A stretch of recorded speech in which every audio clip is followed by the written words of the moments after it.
ফের নাশকতার ছক। বর্ষবরণের আগে রাজস্থান থেকে উদ্ধার 150 কেজি বিস্ফোরক বোঝাই গাড়ি।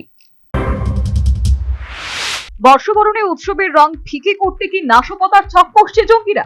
রাজস্থানে ছড়ালো এমনই আতঙ্ক। 31 ডিসেম্বর বুধবার সকালে রাজস্থানের টঙ্ক জেলা থেকে উদ্ধার হলো বিপুল বিস্ফোরক বোঝাই একটি গাড়ি।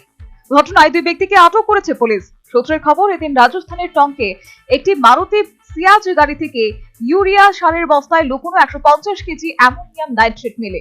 এছাড়াও এই গাড়িটি থেকে প্রায় 200টি কার্তুজ এবং 6 বান্ডিল সেফটি ফিউজ তার পাওয়া গেছে।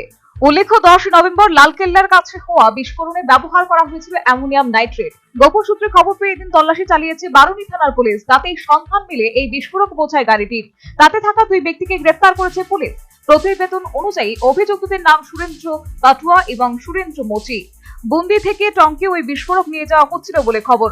ঘটনায় তদন্তকারীদের অনুমান, দিল্লির কায়দায় রাজস্থানে হামলার ছক কষছিল আততায়ীরা। গত 10 নভেম্বর দিল্লির লালকেল্লার সামনে গাড়িতে ভয়াবহ বিস্ফোরণ হয়। ঘটনায় মৃত্যু হয় 15 জনের, আহত হন আরো অনেকে। তারপর সেখানে দাঁড়িয়ে থাকা অন্যান্য গাড়িগুলিতে ছড়িয়ে পড়ে আগুন।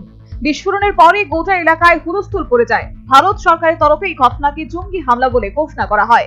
এই ঘটনার নেপথ্যে ছিল পাক জঙ্গি গোষ্ঠী জৈশ-ই-মহম্মদ।